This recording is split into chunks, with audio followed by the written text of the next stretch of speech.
매주 화요일 주영진의 뉴스 브리핑에서는 정치 현장에서 열심히 발로 뛰는 막내 기자들의 이야기를 들어보는 시간을 갖고 있습니다.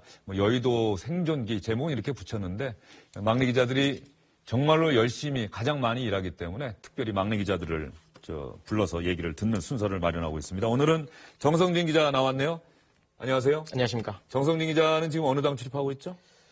네, 제가 여당 담당인데요. 새누리당 그리고 바른정당까지 제가 담당하고 있습니다. 새누리당과 바른정당. 네. 두 정당의 출입 기자들 중에서도 SBS 출입 기자 가운데 여전히 가장 막내. 네, 그렇습니다. 예. 막내 기자로 여당 취재하는데 어려움이 있거나 가장 힘든 일이 있다고 한다면 어떤 게 있습니까? 네, 어려운 질문이 처음부터 들어왔는데 막내 기자면 가장 어려운 건 역시 선배들 모시는 게 가장 힘들죠, 사실. 역시 일이 힘든 게 아니라 선배들이 힘들군요. 어차피 일도 선배들이 시키시는 거고요. 네, 그리고 취재하는 데 있어서 결국 막내들이 해야 될 거는 전체 새누리당과 바른정당의 일정을 제가 챙겨야 되는 건데 그런 부분에 있어서 당도 두 개로 나뉘어졌고 사람도 많기 때문에 좀 챙기는데 버거움이 있습니다. 일정 챙기는 게 사실은 막내 기자가 해야 될 가장 기본적이고 중요한 일이죠. 네, 맞습니다. 오늘 바른정당이 오늘 창당대 하죠? 네, 지금 오후 2시부터 창당대회 하고 있습니다. 그러면은 초대 대표에는 정병국 의원이 네, 됐고 바른정당 새누리당 분당 과정도 지켜봤죠. 네. 그때 새누리당과 또 바른정당으로 온 의원들이 이렇게 양분되지 않았어요? 네. 물론 바른정당으로 가는 의원들이 소수이긴 했습니다만 취재하는 기자 입장에서 어느 쪽 목소리에 더 이렇게 귀가 기울여지고 마음이 가고 그러던가요? 이거 참 계속 어려운 질문이 들어온 것 같은데 이게 제가 정치적인 성향을 드러내거나 그런 건 아닌데. 그럼요. 네. 편하게 얘기를 하자면은 어차피 새누리당이 당시에는 되게 흔들리고 좀 이제 속칭 저희들 말로는 무너져 가고 있는 상황이었고 바른정당을 만들고자 했던 30명 정도 이제 지금 이번에 32명까지 올라간 것 같은데 32명의 의원들이 그 당시에만 해도 이제 보수를 살려야겠다. 새로운 보수를 만들어야겠다는 얘기를 많이 하면서 이제 바른정당으로 분당을 하게 된 거기 때문에 기자들 입장에서도 약간 보수를 취재하는 기자 입장에서 바른정당에 약간 마음이 기울지 않았나. 네, 그런 말씀 드릴 수 있을 것 같아요. 정성진 기자에게 이런 질문 드리는 거는 정성진 기자가 기사 쓸 때는 물론 공정하게 써야죠. 정치부 기자의 생명은 공정. 네. 또 시청자들이 궁금해하는 부분은 반드시 알 수 있게. 그러나 취재하는 입장에서 보면은 그 순간순간에 따라서는 귀가 기울여지는 목소리는 또 따로 있을 수 있는 거거든요. 네, 지금 말씀하신 것처럼 바로 그런 부분인데 지금 바른정당에서 대선 후보에 나서겠다라고 하는 사람이 유승민 의원, 남경필 경기지사 또 누가 있죠? 현재까지는 2명이라고 할 수 있겠네요. 네, 그렇습니다. 원희룡 제주지사는 어때요? 원희룡 지사는 지난해 말부터 계속 이제 대선 후보의 거론도 되고 지금 지지율 조사를 할 때도 거론이 되고 있는데 제가 원희룡 지사를 잠깐 마크를 하고 지금도 맡고 있지만 여쭤볼 때마다 아직까지 고민 중이다. 내가 지금 이번에 역할을 할 수 있을지 고민 중이고 아마 이번엔 좀 힘들지 않을까 그런 생각을 하고 있습니다. 원희룡 지사는 이번에는 좀 힘들 것 같다. 유승민 의원과 남경필 지사가 맞붙게 되면은 바른정당 내부 구도 또 국민 경선 아직 경선 방식은 정해지지 않았죠. 네, 그렇습니다. 어떤 사람이 더 유리할 걸로 보세요? 참, 이게 왜 계속 이렇게 민감한 질문을 하시는지 잘 모르겠는데, 유승민 의원과 남경필 지사는 좀 제가 취재를 한 경우에는 생각보다 비슷한 경향이 있어요. 그러니까는 좀 진보적인 보수, 따뜻한 보수 이런 거를 공통적으로 얘기하고 있고, 또 같이 소속돼 있는 서로의 단체도 꽤 많습니다. 그래서 좋아하는 의원들이나 가까운 의원들도 제가 알기로는 이제 여러 사람들이 겹치는 걸로 알고 있고 그런 면에서는 방금 선배께서 얘기하셨지만 이제 국민 경선이 갈 가능성이 있는데 그럴 경우에는 각 사람의 정책이 어떻게 보여지냐에 따라서 결정이 되지 않을까. 그래서 제가 섣불리 좀 누구가 유리할 것 같다는 걸 가늠하기 힘들 것 같습니다. 네. 지금 조금 전에 정성진 기자가 저를 보고 선배라고 하는 거는 취재 현장에서는 제가 선배입니다. 그죠? 네. 예.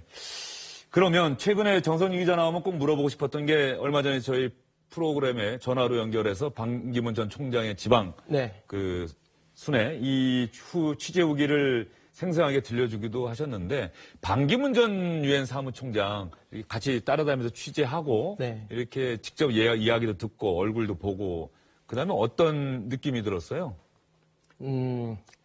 반기문 전 총장 같은 경우는 들어오시기 전부터 모든 사람들이 다 알고 있고 말 그대로 10년 동안 유엔 총장을 하면서 국민적 관심도 높아졌을 뿐만 아니라 사실 존경을 받던 인물이잖아요. 근데 들어와서의 행보는 뭐 1일 1 실수, 1일 1 구설수 이런 얘기도 나올 만큼 좀 급한 면이 있습니다. 저희가 따로 기자들과 치맥 타임을 한 적이 있었는데 그때 만난 반기문 총장의 인상은 상당히 솔직하고 진솔한 얘기를 많이 하더라고요. 아, 지금 저기 화면 보니까 정선진 기자가 반기문 전 총장의 이야기는 뒤에 앉아서 열심히 치고 있네요. 네. 예. 저희 막내 기자들의 가장 큰 역할이라고 할 수 있는데 이제 저렇게 현장에서 반기문 총장이나 이렇게 인사들이 얘기를 하고 있으면 저 지금 쌈 싸서 주는 사람은 누구예요? 저게 이제 그 당시에 대구 청년회의소 소속의 사람들과 네. 이제 저녁 자리인데 대구 청년회의소 회장으로 알고 있습니다. 정선진 기자는 저 저녁 먹었습니까, 저 때? 이제 끝나고 나가서 먹어야죠. 끝나고 네. 반기문 전 총장은 저 모임하고 기자는 저 취재하다가 취재 끝나고 나와서 이제 비공개로 하겠습니다. 그러면 나가서 네, 식사하고. 네, 그렇습니다. 예. 근데 반기문 전 총장 상당히 화가 나서 기자에게 왜 한일 위안부 합의 관련해서 나한테 악의적으로 자꾸 질문하느냐, 내가 나쁜 사람인 것처럼 하느냐, 그때도 직접 봤죠. 네. 방금 저 자리에서 예. 그 얘기가 나온 건데 이제 그 당시에 저 대구 일정이 3박 4일 중에 3일째 일정이었어요. 그러니까 제가 봤을 때는 피로가 가장 많이 쌓여있을 때고 그리고 대구 오기 전에 갔다 온 데가 경남 김해 봉하마을 그리고 진도 팽목항, 광주 이렇게 갔다 왔거든요. 거기서 이제 반 전 총장이 주로 들은 얘기가 배신자, 위안부 합의는 잘 된 거냐, 이렇게 공격적인 얘기를 많이 듣다가 왔는데 거기서 또 기자들이 계속적으로 물어보니까 말 그대로 그 쌓였던 그 약간의 불편함이나 분노가 표출된 게 아닌가. 그래서 좀 격앙된 목소리가 나왔습니다. 반기문 전 총장이 지방을 많이 다녔는데 어디서 가장 환영받았고 어디서 가장 푸대접을 받았다. 현장을 직접 취재한 입장에서 보면은.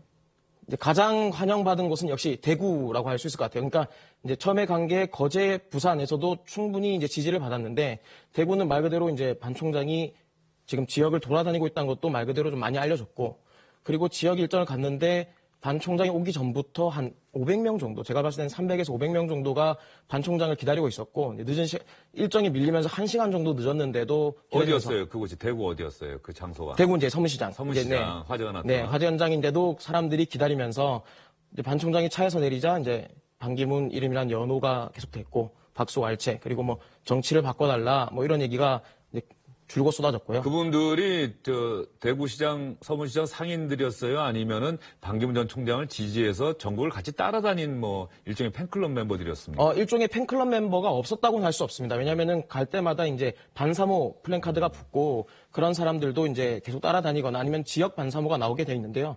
근데 이제 저희도 이제 고향이 부산인데 가면 목소리만 들어도 알잖아요. 이제 이분들은 대구 사람들이다. 확실히 대구 시민들이 나와서 이제 연호를 하고 보고 싶어서 나왔다. 이런 사람들이 많더라고요. 가장 냉대받은 곳이라고 한다면 어디가 될까요?